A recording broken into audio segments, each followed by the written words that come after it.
Bismillahirrahmanirrahim. Assalamualaikum warahmatullahi wabarakatuh. Innal hamdalillah. Mohon maaf, jawabnya kok kurang semangat. Kula wangsuli malih ya. Assalamualaikum warahmatullahi wabarakatuh.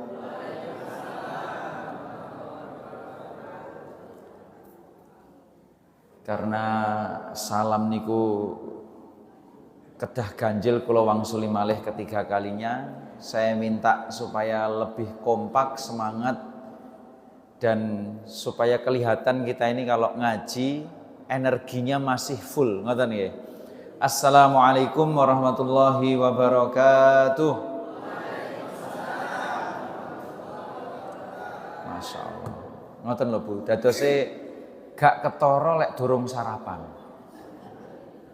Kan ngoten. Apalagi menjawab salam niku hukumnya wajib. Jadi kalau salam itu sunnah tapi jawabnya wajib. Apalagi di dalam salam itu banyak terdapat doa. Assalamualaikum, keselamatan atas kalian. Jadi panjenengan ketika saya mengucapkan salam, saya sedang mendoakan panjenengan sedaya supaya selamat ketika ngaji. Soalnya wonten tiyang niku ngaji tapi gak selamat. Gak selamatnya dos pundi? Cek lagi salam pembuka wis merem.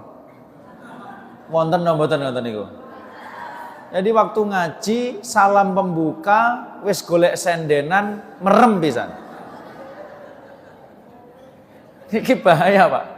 Ya, selamat ketika ngaji, selamat ketika pulang, yang ditinggal ngaji juga selamat.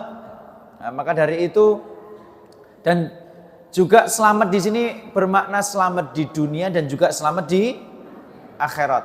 Assalamualaikum warahmatullah dan mendapat rahmatnya Allah Subhanahu wa ta'ala. Kami mendoakan ketika mengucapkan salam assalamualaikum warahmatullah, saya mendoakan panjenengan semuanya supaya dapat rahmat dari Allah Subhanahu wa ta'ala, dapat kasih sayangnya Allah Subhanahu wa ta'ala, dapat ampunan dari Allah Subhanahu wa ta'ala, dan kemudian wabarakatuh dan keberkahan.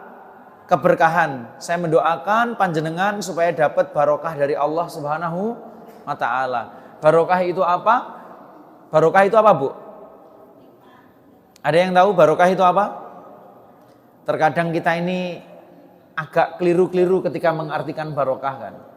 Ada orang punya pangkat cepat naik dikatakan Masya Allah pangkatnya barokah ya.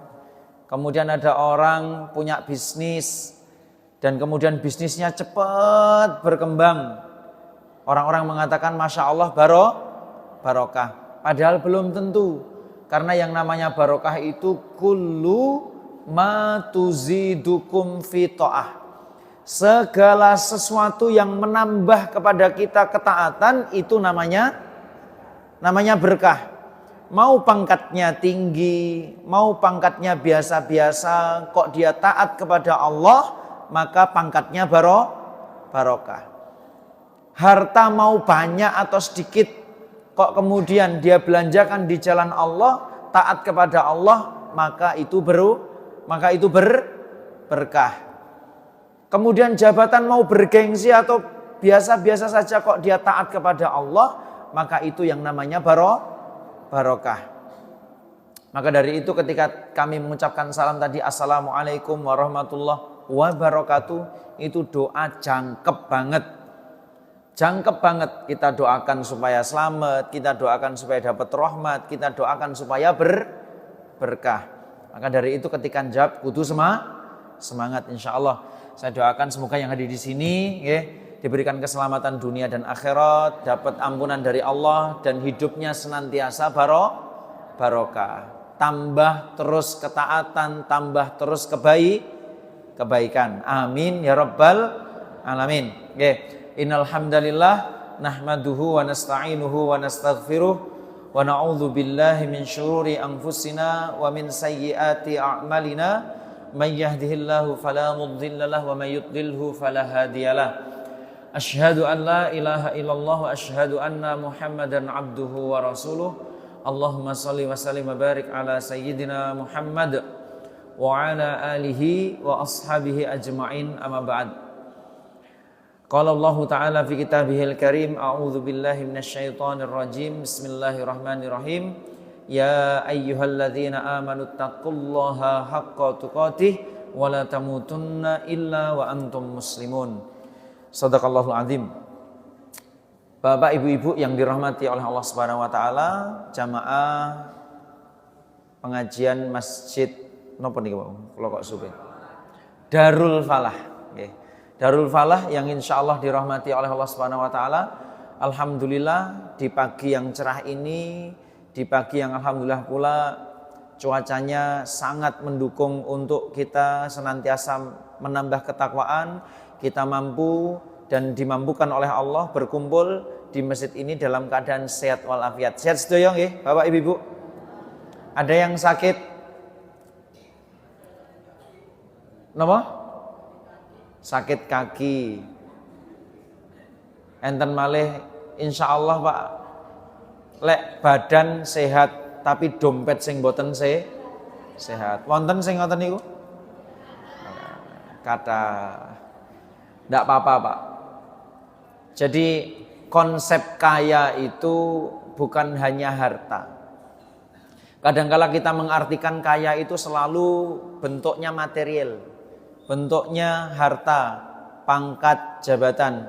Padahal kaya versi Rasulullah sangat simpel. Man asbaha minkum mu'afan fi jasadih wa aminan fi sirbih wa indahu qutun fi yaumih. Orang itu kaya, kata Rasul, syaratnya ada 3. 1, ya, asbaha minkum mu'afan fi jasadi. Ketika dia bangun pagi hari dalam keadaan sehat dan kemudian aminan fi sirbi, aman dirinya, aman lingkungannya, aman negorone, dan kemudian wa indahu qutun fi yaumih. Hari itu dia bisa makan, faka'an nama hizat lahu dunya. Seolah-olah seluruh dunia ini dikumpulkan kemudian diberikan kepadanya. Jadi konsep kriteria kaya menurut Rasul itu sangat sederhana. Ketika pagi ini kita diberikan sehat. Sehat panjenengan, Bu? Alhamdulillah. Kemudian yang kedua, aman. Hari ini aman, tidak ada bencana alam, tidak ada yang kemalingan, tidak ada yang kecelakaan, naudzubillahi min dzalik. Ya, pokoknya aman dirinya, aman lingkungannya, aman negaranya. Kemudian wa indahu qutun fi yaumi, hari ini kita bisa makan. Saya lihat masuk masjid tadi sudah ada ibu-ibu yang sedia konsumsi. Masya Allah. Artinya ada harapan habis pengajian nanti sarapan. Nggih, Bu. Makanya saya husnudon tadi pagi sebelum berangkat ke masjid pasti ada yang sudah niat bismillah ya Allah ngaji nawaitu ora sarapan, soalnya ning kono wonten sarapan lillahi taala. Hari ini kita sehat, hari ini kita aman, hari ini kita bisa makan. Ternyata kata Rasul, faka'an nama hizat lahu dunya. Itu ciri-ciri orang yang kaya, seolah-olah kekayaannya itu seperti seluruh dunia ini dikumpulkan kemudian diberikan kepada dia. Makanya tidak ada alasan untuk kita tidak bahagia kalau kita punya 3 nikmat ini. Sehat, aman, bisa makan.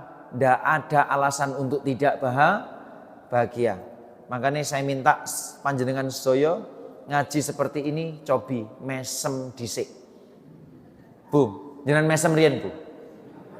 Jangan sampai hanya karena kita tidak punya uang, cicilan belum habis. Enten sing cicilannya dereng lunas teng mriki? Enten, ya, ketok mlebu masjid wis langsung merengut ae. Fisiknya di masjid, pikirannya di tagihan BRI. Fisiknya di masjid, pikirannya di tagihan kur, tagihan macam-macam, ya. Jadi hadirin yang dirahmati Allah Subhanahu wa taala, tidak ada alasan untuk tidak bahagia selama kita masih punya sehat, masih punya aman, dan kemudian insya Allah bisa makan. Ngoten nggih, hadirin yang dirahmati Allah Subhanahu wa taala. Shalawat salam kita haturkan, kita sampaikan kepada Nabi kita Muhammad sallallahu alaihi wasallam. Semoga kita dimudahkan untuk mengikuti sunnah beliau, untuk mengikuti ajaran beliau, mengikuti langkah-langkah beliau sampai meninggal kelak. Semoga kita semuanya tetap dalam keadaan iman, takwa dan husnul khotimah nantinya. Amin ya rabbal alamin.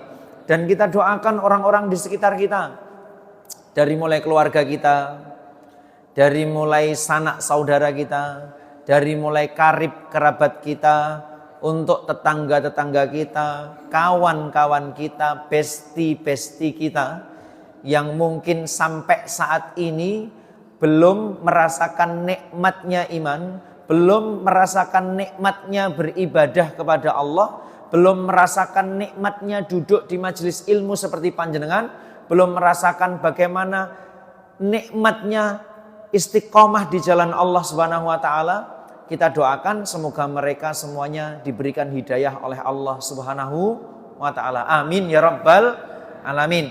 Karena terkadang banyak orang belum mendapatkan hidayah, tidak terbuka hatinya bukan karena kekurangan nasihat, tapi boleh jadi juga kekurangan doa.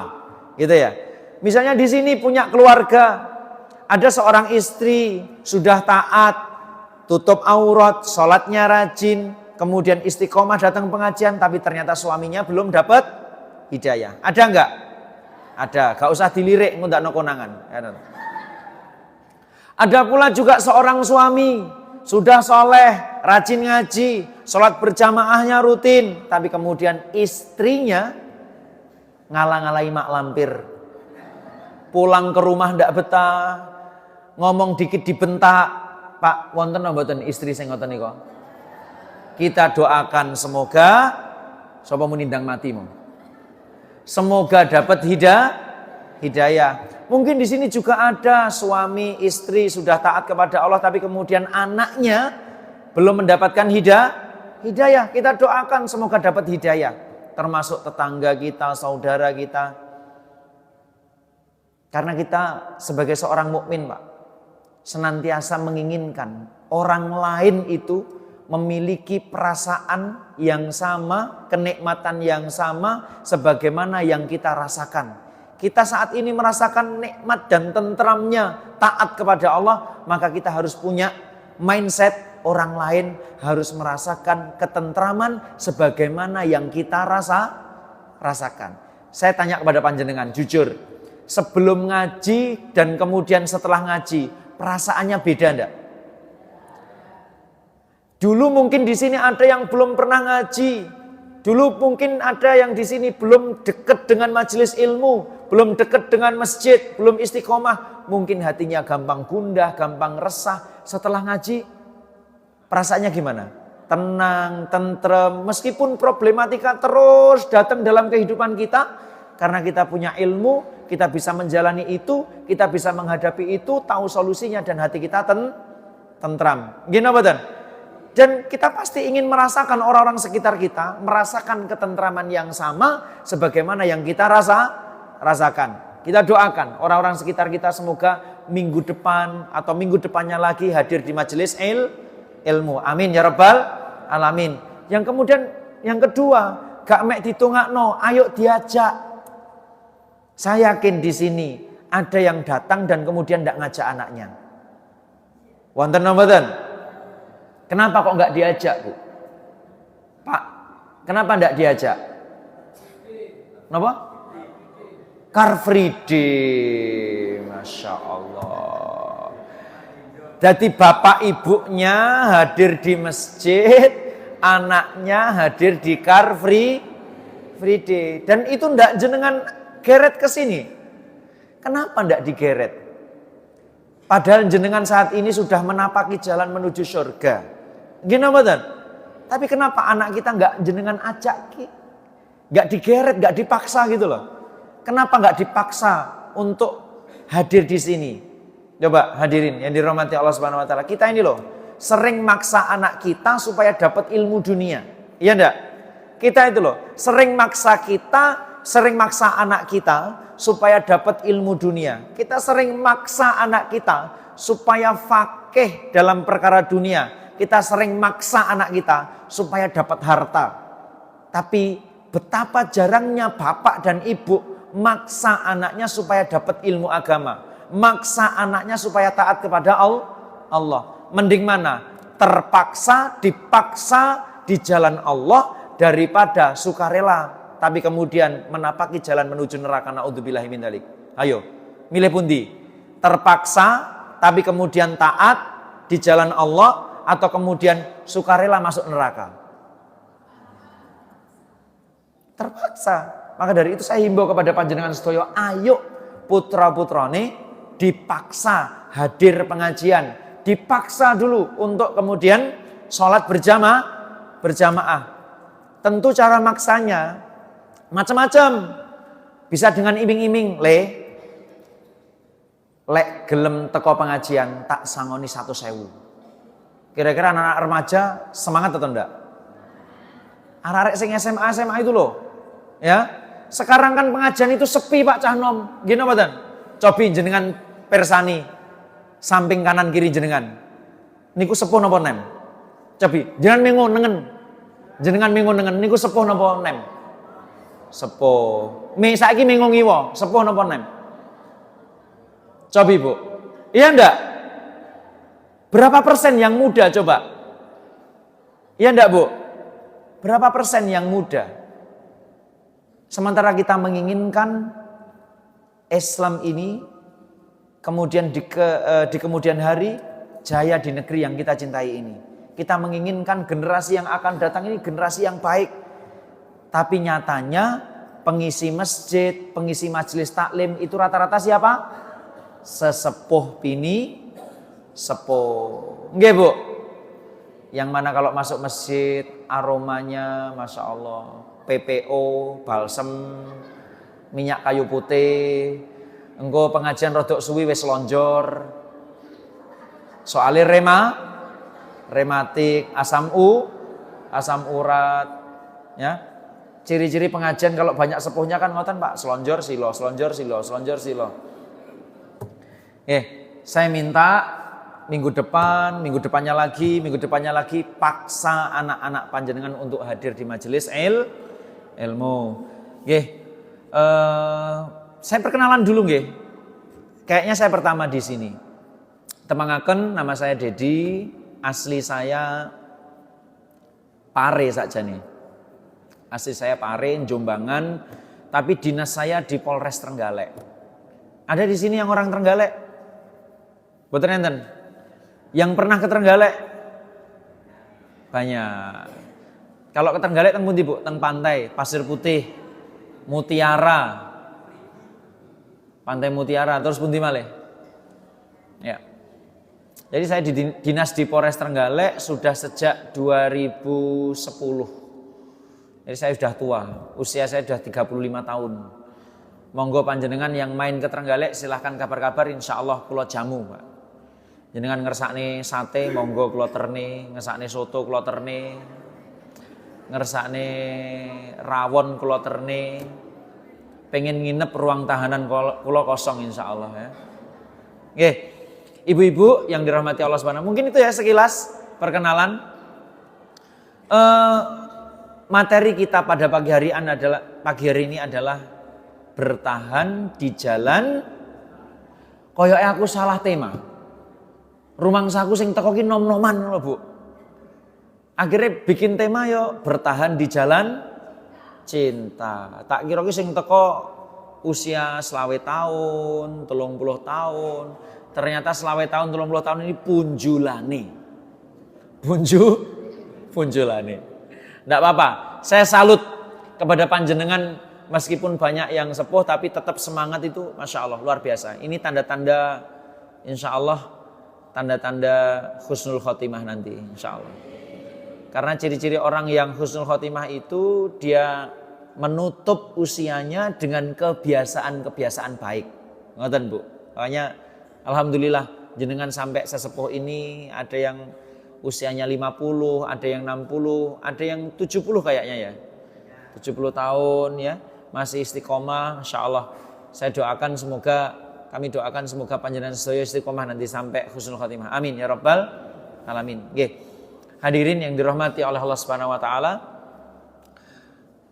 bertahan di jalan cinta. Saya agak pindah konteks kalau gitu. Hidup ini, Pak, itu ndak lama. Betul ndak? Hidup ini ndak lama. Saya yakin yang hadir di sini pun juga merasakan demikian. Kayaknya baru kemarin SMA, tapi tiba-tiba sudah tua. Kayaknya baru kemarin remaja, sekarang sudah punya anak. Kayaknya baru kemarin menikah, sekarang sudah punya cucu. Iya atau enggak? Hidup berjalan begitu cepat, tiba-tiba udah tua, tiba-tiba udah dewasa. Dan kita pahami bersama, hidup di dunia ini enggak selamanya, tapi sementara. Semua di sini yang bernyawa pasti nanti akan bakal mati. Iya atau enggak? Kullu nafsin dha'iqatul maut. Semua yang bernyawa, semua yang mempunyai nyawa akan menemui yang namanya kullu, semua nafsin dha'iqatul maut akan mengalami yang namanya kematian. Dan celakanya, Pak, yang namanya mati ini tidak nunggu tua. Bisa jadi yang muda, tapi sing tua ya gak oleh engkres. Terkadang kan ada orang tua yang engkres juga. Oh, urung mesti sing tuwek dhisik. Iso go yang muda. Sing nom yo gak oleh kemlelet. Mati itu bisa datang kapanpun, kepada siapapun, ndak nunggu tua, ndak nunggu sakit, ya ta ndak? Kullu ummatin ajal. Fa idza jaa ajaluhum la yastakhiruna sa'ah wa la yastaqdimuna. Setiap segala sesuatu ya, kullu ummatin ajal. Setiap umat itu ada ajal, itu batas waktunya. Fa idza jaa ajaluhum, maka apabila datang ajal kepada mereka, la yastakhiruna sa'ah wa la yastaqdimuna. Dia tidak bisa menunda, tidak bisa mengakhirkan, juga tidak bisa mempercepat. Datang sewaktu-waktu yang namanya mati itu. Betul? Nah, pertanyaannya, Pak, hadirin yang dirahmati oleh Allah Subhanahu wa taala, ya. Bukan tentang kapan kita meninggal yang paling penting itu. Yang terpenting itu kita mati dalam keadaan bagaimana, dan kemudian bekal apa yang sudah kita kumpulkan untuk menghadapi yang namanya kematian. Yang kata para ulama, yang namanya mati itu adalah gerbang menuju akhirat. Hadirin, saya tanya kepada panjenengan sedaya yang hadir di sini, kira-kira lek misale kondur pengajian ini kok panjenengan sedo, kira-kira wis siap napa dereng? Insyaallah. Kok malih sepi jenengan nggih? Kula tanglet, andai kata kita meninggal selesai pengajian ini, kira-kira kita siap enggak? Siap. Bekalnya jenengan pun cukup? Dereng. Ngomongin siap kok rong cukup. Wallahu a'lam bishawab. Hadirin, itu yang terus bergelayut dalam pikiran kita, betul enggak? Ya Allah, mati kita kapan? Dan kemudian kalau saya mati sewaktu-waktu, cukup enggak bekal saya untuk menghadapi yang namanya kematian? Maka dari itu hadirin dirahmati Allah Subhanahu wa taala. Bukan tentang kapan kita meninggal, tapi bekal apa yang sudah kita siapkan untuk menghadapi kematian. Dan harus jadi harga mati. Ingat, bukan cuma NKRI yang harga mati. Ada harga mati yang lain. Apa itu? Husnul Khotimah. Nanti pulang mampir percetakan banner, bilang kepada tukang desainnya, Mas desainin saya banner. Napa Bu? Mati husnul khotimah harga template nih teng kamar. Dek. Dadi ben mlebu kamar iki kelingan. Oh iya, husnul khotimah harga mati. Hadirin yang dirahmati oleh Allah Subhanahu wa taala. Nah, akan tetapi untuk husnul khotimah itu kita kan perlu mempersiapkan. Nggih napa mboten? Perlu mempersiapkan dan kemudian perlu kita penuhi syarat. supaya kita nanti mati dalam keadaan husnul khotimah. Bagaimana kita memenuhi syarat dan kemudian kriteria supaya kita husnul khotimah? Yang pertama, hadirin, pastikan kita menjaga keimanan, keislaman kita sampai nanti meninggal. Dan perkara keimanan, Bu, keislaman ini harta yang tidak ada tandingannya di dunia ini.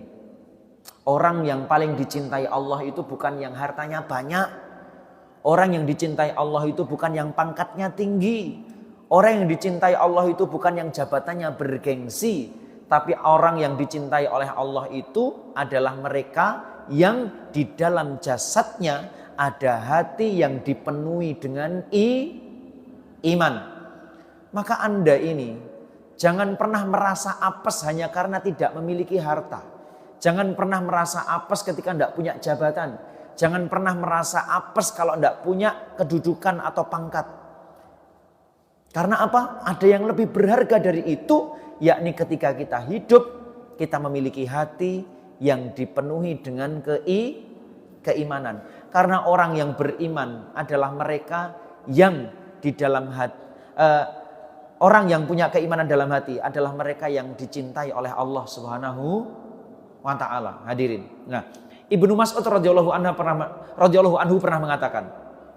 Jadi salah seorang sahabat namanya Ibnu Mas'ud, dia mengatakan, "Innallaha, sesungguhnya Allah yu'tid dunya, memberikan dunia, man yuhibbu wa man la yuhibbu, kepada orang yang Allah cintai dan tidak Allah cintai." Perhatikan, garis bawahi nggih. Allah itu yu'tid dunya, memberikan dunia, man yuhibbu wa man la yuhibbu, kepada orang yang dicintai atau tidak dicintai. Jadi siapa saja itu dikasih dunia sama Allah. Mau dia dicintai oleh Allah kek atau enggak dicintai. Makanya jenengan tahu kan Fir'aun? Tahu Fir'aun? Itu beriman enggak? Dicintai Allah enggak? Tapi dia dapat dunia enggak? Dapat dunia. Dapat pangkat, ya enggak? Korun itu dicintai Allah enggak? Enggak. Tapi dapat dunia enggak? Dapat dunia. Ya enggak, hadirin? Nah, jadi dunia itu dibagi oleh Allah kepada semua orang, mau dia dicintai oleh Allah atau tidak dicintai oleh Allah. Berarti dunia itu perkara yang receh enggak? Receh. Pangkat ini receh. Jabatan itu receh. Karena siapapun bisa dikasih oleh Allah, mau dia dicintai oleh Allah atau enggak. Jadi perkara receh. Sesuatu yang bisa didapatkan oleh siapapun. Nah, akan tetapi wala yu'til iman, sedangkan iman tidak diberikan illa man yuhibbu, kecuali hanya kepada orang yang dicintai oleh Allah Subhanahu wa taala.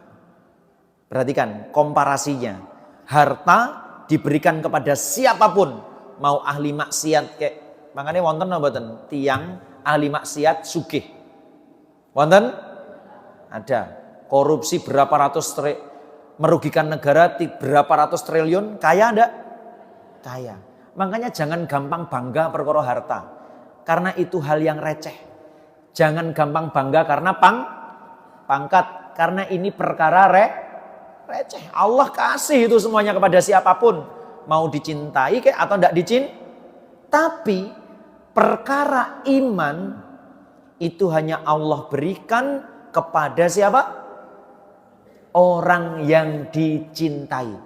Jadi saat ini Bu, panjenengan sedoyo yang hadir di Masjid Darul Falah, ya, luar biasa keren masjidnya, namanya Darul Falah. Daru itu kampung, Falah itu kemenangan. Jadi kampung kemenangan, kampung kesuksesan. Jadi orang-orang yang hadir di sini diharapkan nanti sukses. Nah, menariknya kalau dalam Al-Quran kata falah itu selalu menggambarkan sukses dunia dan sukses akhirat. Makanya ada hayya 'alas shalah, hayya 'alal falah. Kalau pengen sukses, sholat. Memenuhi panggilan, sholat. Balik lagi, oke. Jadi hadirin yang dirahmati Allah Subhanahu Wa Taala, pangkat ini perkara yang receh. Dibagikan kepada siapapun. Jangan gampang bangga dengan pangkat, jangan gampang bangga dengan harta, jangan gampang bangga karena jabatan. Karena itu ternyata sesuatu hal yang receh gitu loh. Dikasih kepada siapapun, mau itu ahli maksiat kek, mau itu taat kek, yang penting mau kerja biasanya dapat harta. Betul? Betul.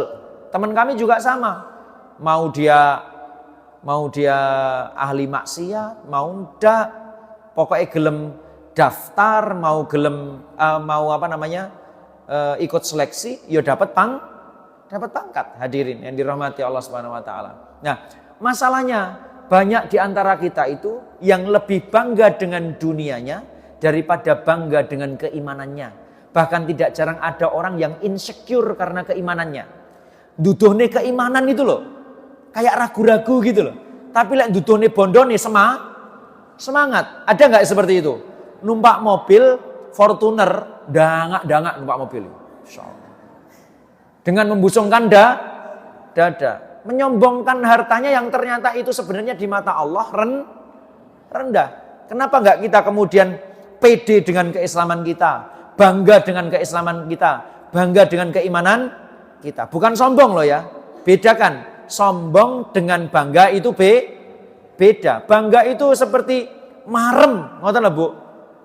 Marem, tapi kalau sombong dia merasa lebih baik daripada orang lain. Bedakan. Kalau sombong itu kan kata para ulama raddul haq wa ihtiqarun nas, menolak kebenaran dan kemudian meremehkan orang lain, itu sombong. Tapi kalau bangga enggak, kita seperti bahagia, senang dan kemudian pede dengan keislaman kita. Saya sekarang kan banyak orang-orang yang lebih bangga dengan dunia tapi insecure dengan keimanannya. Insecure menunjukkan ketaatannya. Dibully dikit, mutung, tidak taat lagi. Ya, mau pakaian yang syar'i di tengah-tengah ibu-ibu yang lagi ngetren pakai legging. Sekarang kan ngetren nge-gym, cewek-cewek itu. Di sini ada yang hobi nge-gym? Nge-gym, fitness Bu. Mbah, jenengan fitness napa mboten, Mbah? Mboten nggih. Sekarang ngetren kok.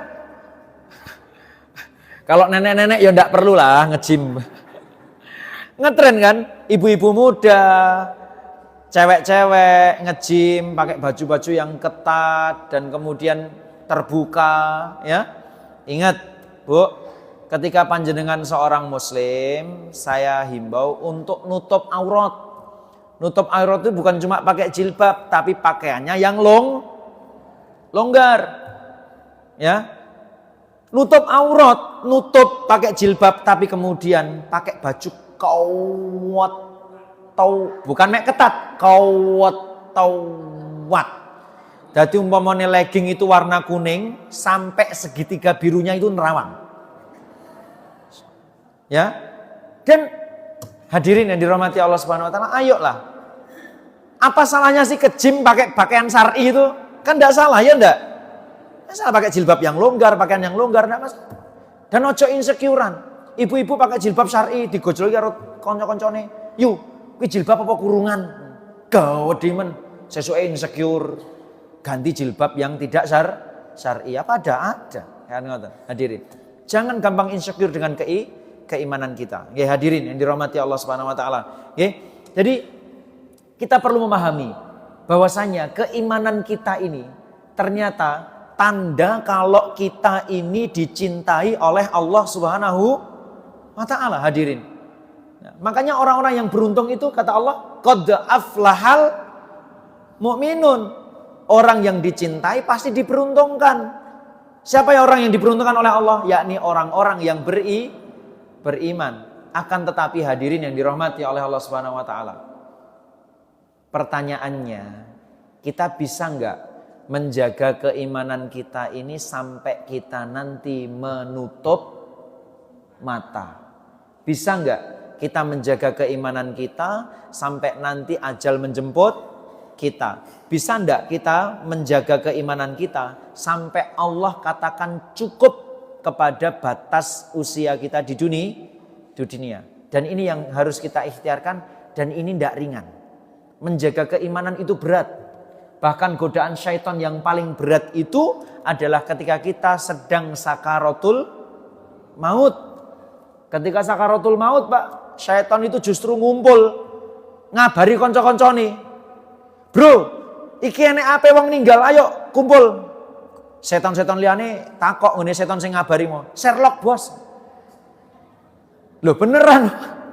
Sherlock, endi sing ape mati? Yuk kumpul ning RT 9. Kumpul semuanya setan-setan itu. Mengelilingi orang yang sedang sakaratul maut. Dibisiki supaya ndak beriman, dibisiki supaya dia sombong, dibisiki supaya ujub dan lain sebagainya. Karena ini kesempatan terakhir seseorang beramal soleh sebelum meninggal. Kesempatan terakhir. Setelah meninggal, nah ini penentuan. Setelah meninggal kan sudah ndak ada amal lagi, ya ndak? Yang ada tinggal pengadilan, pertanggungjawaban. Nah, ini bukan perkara yang remeh. Perkara yang berat, perkara yang wajib kita ikhtiarkan supaya iman ini terjaga sampai kita meninggal. Makanya Allah berfirman, ya ayyuhalladzina amanu taqullah haqqa tuqatih wa la tamutunna illa wa antum muslimun. Perhatikan, wa la tamutunna, dan janganlah tamutunna, kalian benar-benar mati, ya. Illa, kecuali wa antum muslimun. Ada, jenengan kalau melihat ada nun di tasydid di akhir itu, Pak, itu namanya taukid, penegasan. Artinya Allah itu benar-benar negesin kepada kita, ojo sampai meninggal kecuali antum dalam keadaan muslim. Maka perlu kita berikhtiar bagaimana supaya kita berada di jalan iman, jalan yang dicintai oleh Allah ini sampai kita meninggal. Caranya bagaimana? Caranya adalah Rasulullah SAW pernah ditanya oleh para sahabat, oleh salah seorang sahabat. Ini hadis diriwayatkan oleh Abu Amr, di mana Sufyan bin Abdillah itu pernah bertanya, ya Rasulullah, kulli fil islami kaulan. Katakan kepadaku atau kemudian jelaskan kepadaku tentang perkara Islam, tentang suatu perkataan dalam Islam. Yang mana la yas'alu anhu ahadan ghairaka. Yang aku itu tidak perlu bertanya tentang hal tersebut kecuali kepada engkau. Apa kata Rasulullah SAW? Beliau mengatakan, Qul amantu billahi, katakanlah amantu billah, aku beriman kepada Allah. Satu, poin pertama. Jenengan sampun beriman nggih Pak nggih? Sampun. Kemudian tsummas takim. Kemudian istiqomahlah. Qul amantu billah tsummas takim. Ada kalimat summa. Itu artinya Bu, butuh proses. Kita itu kalau pengen istiqomah butuh proses. Stepnya 2. Iman, istiqomah, nanti husnul khotimah. Stepnya itu. Iman, sampun iman nggih? Lalu kemudian setelah beriman jangan lupa untuk istiqomah. Makanya Bu, doa yang diminta oleh Nabi Yusuf itu doa juga supaya dimatikan dalam keadaan husnul khotimah. Hadirin yang dirahmati oleh Allah Subhanahu wa taala. Nah, yang kita bahas setelah kita iman yakni istiqomah. Pertanyaan ini pun, istiqomah itu apa? Istiqomah itu apa Bu? Istiqomah nama istiqomah? Nama orang Pak Det, enten Bu istiqomah teng mriki. Wonten. Istiqomah itu apa? Hadirin yang dirahmati oleh Allah Subhanahu wa taala. Istiqomah itu jejak. Istiqomah itu ajek. Istiqomah itu rutin. Ngoten nggih? Istiqomah itu seperti itu. Enggak serong kanan, enggak serong lurus, jejek, ajek. Itu namanya istiqomah. Nah, teknis dari istiqomah ini ada dua.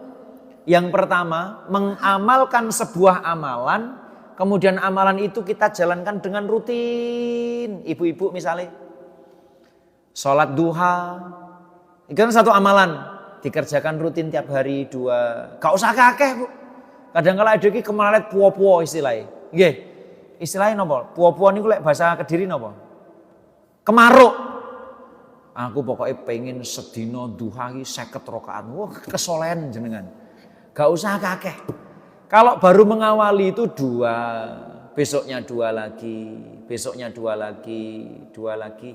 Yang meringankan saja, tapi yang penting sebuah amalan yang dikerjakan rutin. Ini teknis pertama. Jenengan ya, sholat tahajud. Kalau baru memulai ojo langsung wolu.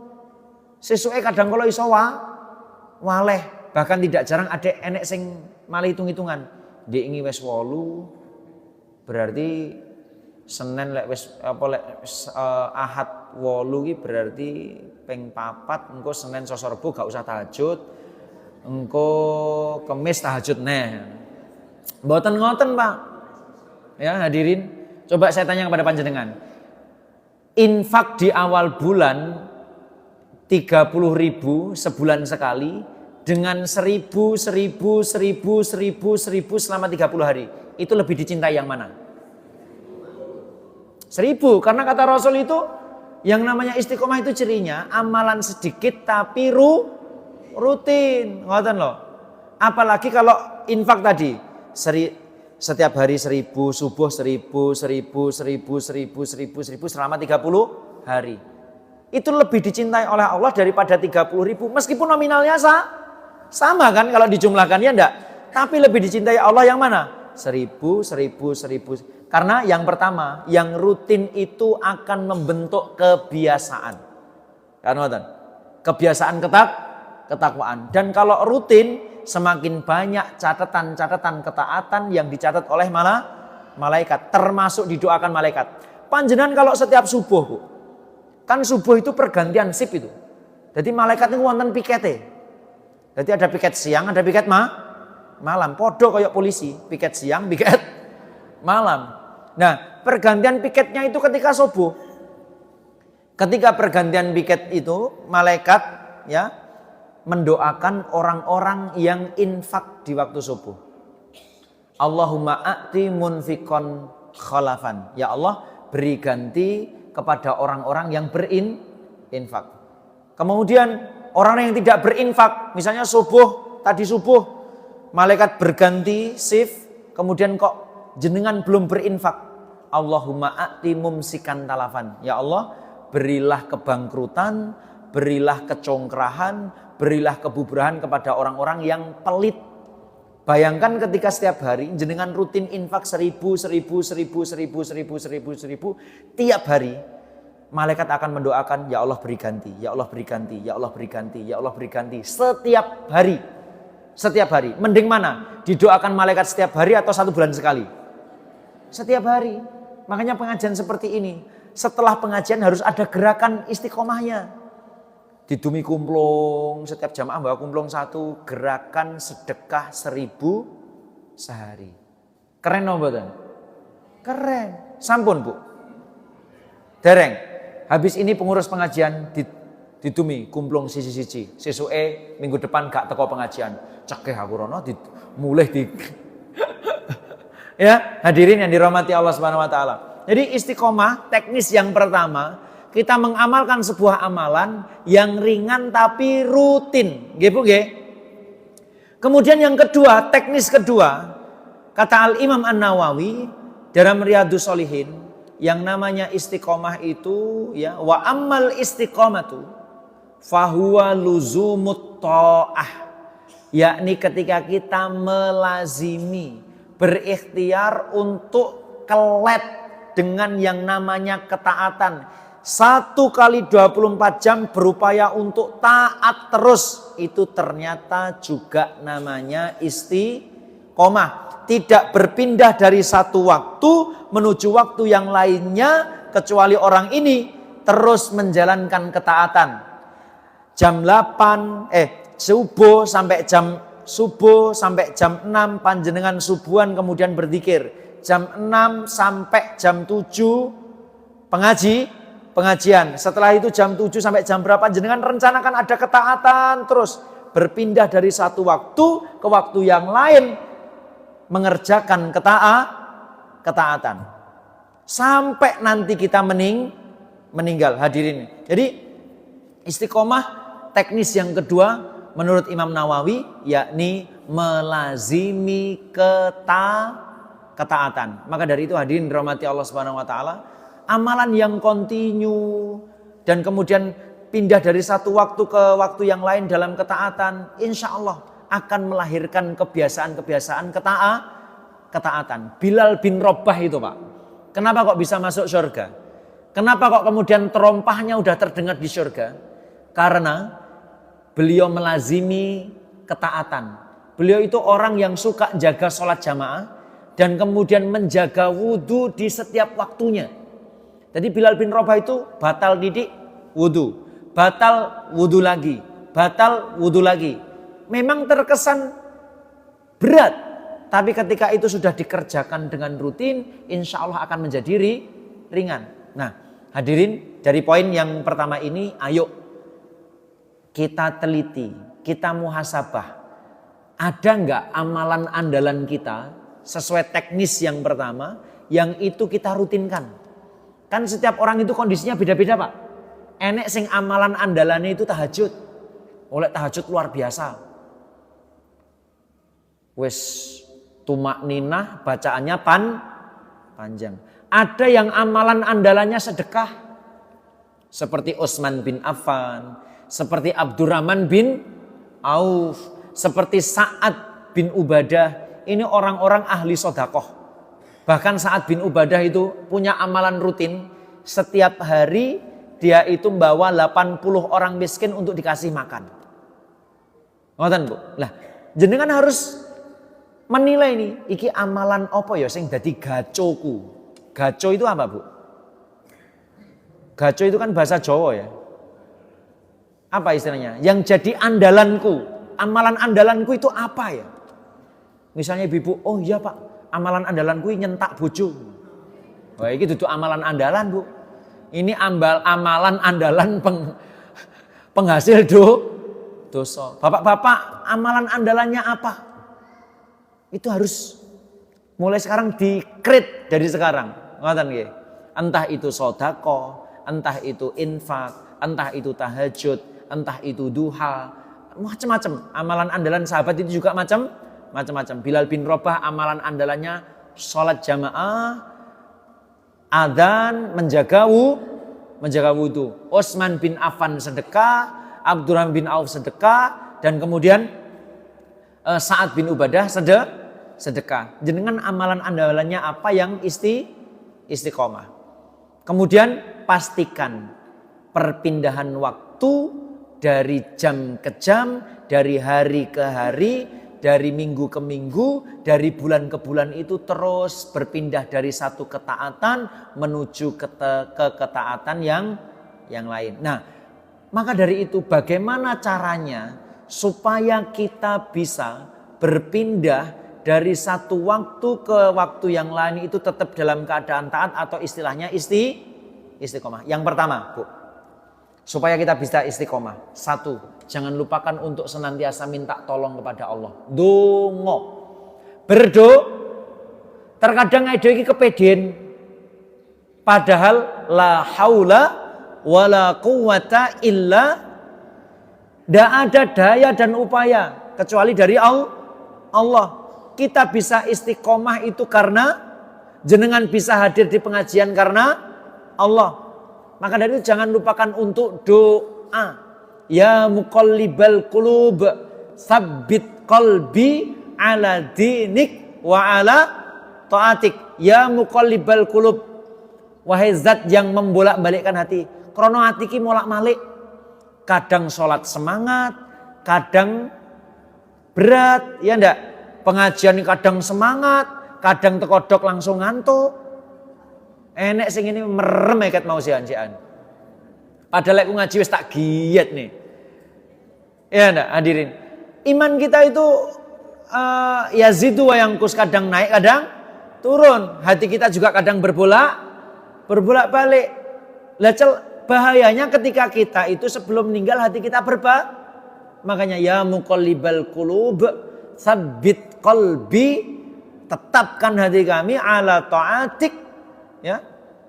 Tsabbit qalbi ala dinik wa ala ta'atik, supaya kita itu tetap istiqomah dalam agama Allah dan kemudian tetap taat kepada Allah. Itu yang pertama, berdoa kepada Allah. Kemudian yang kedua, pastikan setiap agenda kegiatan yang kita rencanakan itu agenda-agenda kebaikan.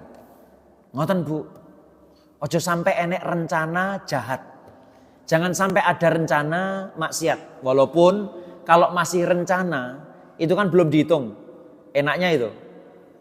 Kalau masih rencana jenengan, misalnya bapak rencana bismillah ya Allah, melu pengajian, rencana golek rondo. Berangkat ke sini. Kemudian ke sini, rencana jahat dong mboten ke sini. Mboten nggih. Atau kemudian ya Allah bismillah, berangkat ke masjid golek ijolan sandal. Itu kan rencana jahat, tidak baik. Itu belum dihitung sama Allah. Baru dihitung kalau kemudian rencana itu diikhtiarkan. Ngoten nggih Bu nggih. Nah, tapi kemudian kalau sampai tengah jalan kok gak sido karena takut sama Allah. Gak sido ditulis Bu. Nah, maka dari itu harus ada rencana-rencana dan niat-niat baik. Mohon maaf, saya tambahi. Rencana-rencana kebaikan dan niat-niat baik. Makanya Bu, enaknya dalam Islam itu segala macam aktivitas itu selama kebaikan bisa bernilai ibadah. Ngoten. Karena Al-Imam Ibnu Taimiyah mengatakan al-ibadatu, ibadah itu adalah al-ismu jami' likulli ma yuhibbuhullah wa yardahu. Apapun, mau itu perbuatan, perkataan, ritual yang mencakup hal-hal yang dicintai dan diridhoi oleh Allah, itu namanya ibadah. Dodolan itu ibadah enggak? Ibadah kalau nawaitunya benar dan kemudian dodolannya ya benar. Ibu-ibu melayani suami itu ibadah enggak? Ibadah. Jadi jangan salah Bu. Jenengan nyuci baju, jenengan masak, itu bukan kok seperti yang dikatakan orang-orang kekinian. Kita dianggap sebagai babu. Itu wong wedok itu loh Pak. Saat ini kan muncul itu. Cewek-cewek kemenyek. Dia menganggap kalau pekerjaan rumah tangga itu ya yang dikerjakan olehnya sama dengan menyamakan seorang istri sebagai seorang bukan. Jadi ibu-ibu, seorang istri ketika masak, ketika mencuci, ketika dia itu ngopeni anak, mendidik anak, itu bukan kok panjenengan disamakan sebagai mboten. Itu adalah sebagai sebuah bukti cinta kita kepada suami dan wujud ibadah kita kepada Allah Subhanahu wa taala. Apalagi ibu-ibu sakjane mlebu surgane gampang, Pak. Beda karo bapak-bapak. Bapak-bapak itu mlebu surgane sulit. Ilek ibu-ibu dosa sing dimintai pertanggungjawaban siapa? Suaminya. Wonten ibu-ibu berangkat Car Free Day, cepot jilbab. Saya pernah ketemu sama jamaah itu. Ya Allah, lek pengajian ketok mantuk batinku iki. Ketemu jalan-jalan hari Ahad. Pakai kaos ketat, jilbabe dicepot, wisin delik. Masya Allah. Yang dimintai pertanggungjawaban siapa? Dudu kok ustate. Yang dimintai pertanggungjawaban siapa? Suaminya. Kullukum ra'in wa kullukum mas'ulun an ra'i. Setiap kalian itu adalah pemimpin dan setiap pemimpin akan dimintai pertanggungjawaban atas yang dia Ibu-ibu itu gampang.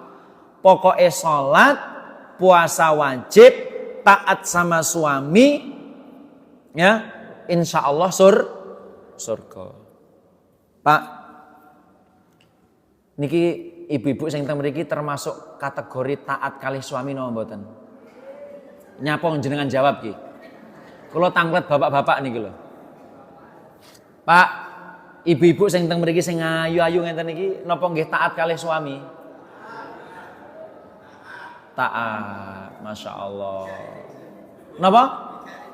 Dijak rene gelem, Masya Allah. Ibu-ibu ngeten niki lek kalih panjenengan nggih sopan, basa ngoten, Pak? Gak usah jawab, aku takok kene lho. Nggih, Pak? Nggih. Alhamdulillah. Terkadang soalnya wonten ibu-ibu niku lek karo wong liya kalem. Petuk Pak Lurah, "Assalamualaikum Pak Kades. Badhe tindak pundi?" Petuk bojone dhewe, "Kondi lagi mulih." Lek ning warung kopi tumak ninah men. Bahasan ning omah kok ra betah. Jadi bojone iki bendina disentaki, nyelot kuru mati. Enek sing batin, "Sampeyan kok ya kuru, Mas?" Lek kula kuru niki pawaan, Bu. Saya itu makan 5 hari sekali juga ndak bisa gemuk, ndak tahu kenapa. Sapa sing muni perlu tambah bojo mau? Ya, hadirin. Ibu-ibu itu gampang. Gampang, ya.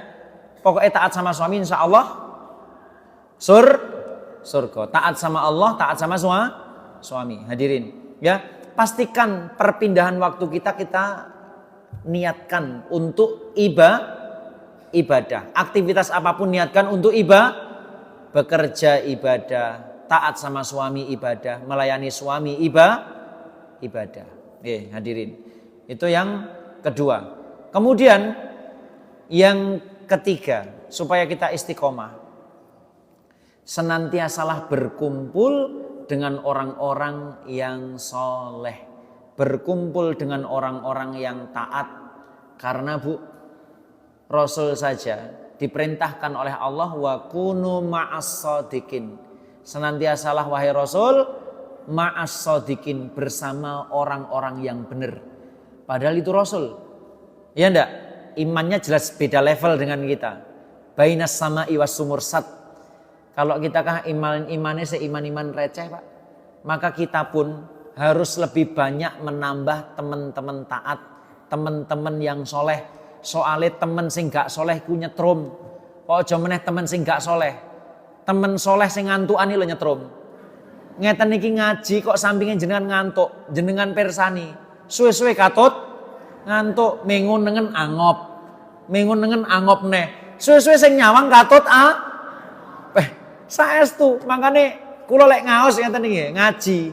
Saya pun ketika ngaji dengan guru-guru kami, entah Ustadz Rifki, Ustadz Anang, Ustadz macam-macam, Gus Zaki dan lain sebagainya. Saya kalau ngaji, Bu, kok misalnya sandingku ngantuk, dah ngalih aku. Soalnya apa? Ngantuk ikinya, perkara ngantuk ilo nyetrum, nopo malih maksiat. Apalagi Rasul mengatakan almar'u ala dini khalilih.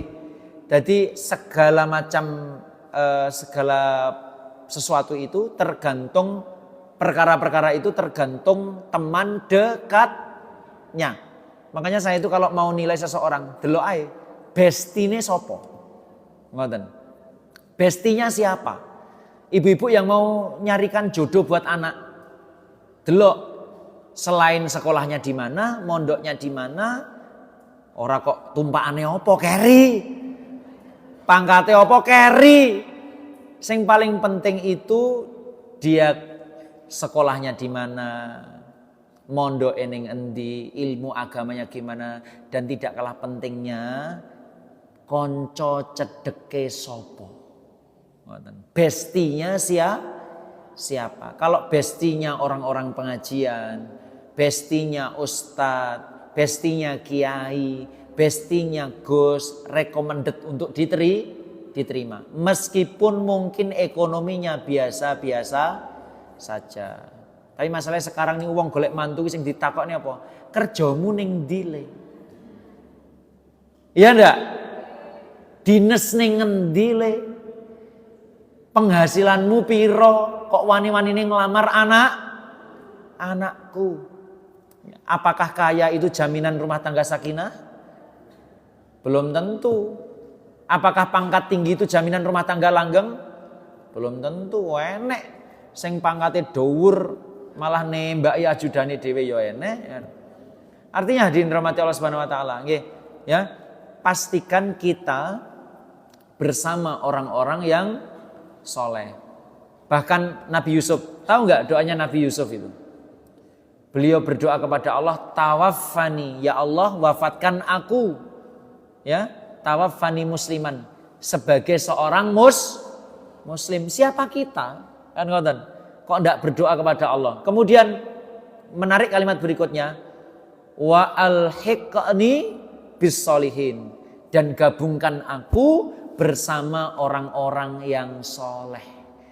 Sahabat terbaik itu adalah sahabat yang senantiasa mendekatkan kita kepada Allah. Sahabat yang baik itu adalah sahabat yang senantiasa kita mandang wajahnya, kita ingat kepada Allah. Sahabat yang baik itu yang ngajak kita kepada ketakwaan kepada Allah. Sahabat yang baik itu senantiasa mengingatkan kita untuk senantiasa bertakwa kepada Allah Subhanahu wa ta'ala. Kalau jenengan sudah punya bestie seperti itu, teman seperti itu, pegang erat-erat, jangan sampai lepas. Nah, masalah kan terkadang ada Pak, menganggap bestie yang baik itu sing sugih, konco sing apik, sing duwe pangkat, soalnya kena dijaluki tulung lek waya ketilang. Lek kula ki pewegel to. Jamaah ngeten iki kadang kala ra tau WA iki lek ketilang. WA lek simema mati. Artinya kan gak tulus koncoane. Ngubungi lek wayahe butuh, lek gak butuh gak butuhe pun lek wayahe kasus. Wayahe ketilang, sime mati, memperpanjang STNK. Ya ndak? Iya. Ya Allah hadirin. Kemudian yang terakhir, supaya kita istiqomah, jangan lupa untuk senantiasa tolabul ilmu. Senantiasa tolabul ilmu. Karena apa, Bu? Dalam kita mengarungi kehidupan, ilmu itu ibarat pegangan, nahkoda, kompas, supaya kita tidak salah arah. Maka hadirin yang dirahmati Allah Subhanahu wa taala ini, ilmu itu menjadi sebuah penuntun dalam kehidupan kita. Teruslah tolabul ilmi, menuntut ilmu, dan insya Allah tiang-tiang sing gane pengajian ngeten iki akan dicatat sebagai penuntut ilmu. Dan jenengan tahu, ada malaikat yang senantiasa ngabsen orang yang menuntut ilmu. Jadi jenengan ngeten iki nuntut ilmunya di absen, catat. Kok catatannya jenengan kathah menuntut ilmu. Nanti teng akhirat Allah akan datangi dia, dan kemudian dosa-dosanya diampuni oleh Allah Subhanahu wa taala. Dan insya Allah semoga kita diwafatkan sebagai seorang penuntut ilmu. Yang paling akhir, supaya kita istiqomah, jaga ibadah yang paling pokok dalam kehidupan kita, yakni soalnya apa? Rasul mengatakan, man hafadha 'alaiha, siapa yang menjaga salat, ya, atahullahu nuran wa burhanan, Allah akan senantiasa memberikan petunjuk kepada dia supaya tetap berada di jalan yang Makanya praktek kita setelah ini, yakni jangan lupa untuk STW,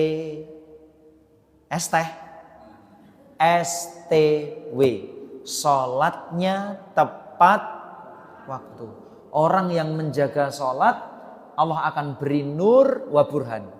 Allah akan berikan cahaya dalam hatinya, dan burhan, petunjuk dalam kehidupannya, supaya hidupnya tentram, senantiasa berada di jalan Allah, dan istiqomah berada di atas ketaatan. Ngoten nggih, Ibu-ibu, Bapak yang dirahmati oleh Allah Subhanahu wa taala. Mungkin itu yang perlu kami sampaikan. Pas sak jam niki wonten alarme. Napa kecepatan? Kurang tasian. Memang sengaja tak bari sak jam ben ngundang maneh. Ngoten nggih. Ya, hadirin yang dirahmati Allah Subhanahu wa taala, itu tadi kiat-kiat supaya kita terus berada di jalan yang Allah cintai, jalan keimanan, istiqomah sampai kita meninggal. Ngoten. Ada yang perlu tanyakan sebelum saya tutup? Ada yang tanyakan Ibu-ibu? Cukup?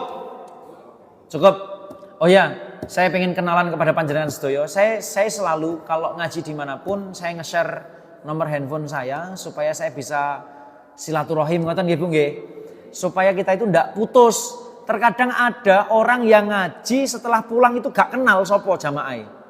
Gak kenal sing ngaji sopo, gak kenal sing ngajeni sopo. Mungkin bisa dicatat nggih nomor handphone saya, nanti tolong sebutkan nama, alamat, nggih ukuran sepatu ya oleh, ukuran celana ya. Nama, alamat nggih atau tanggal lahirnya kapan ngoten. Nanti insya Allah saya pengen kenalan dengan panjenengan sedoyo. Semoga silaturahim kita tidak putus hanya ketika pengajian. Bisa dicatat 081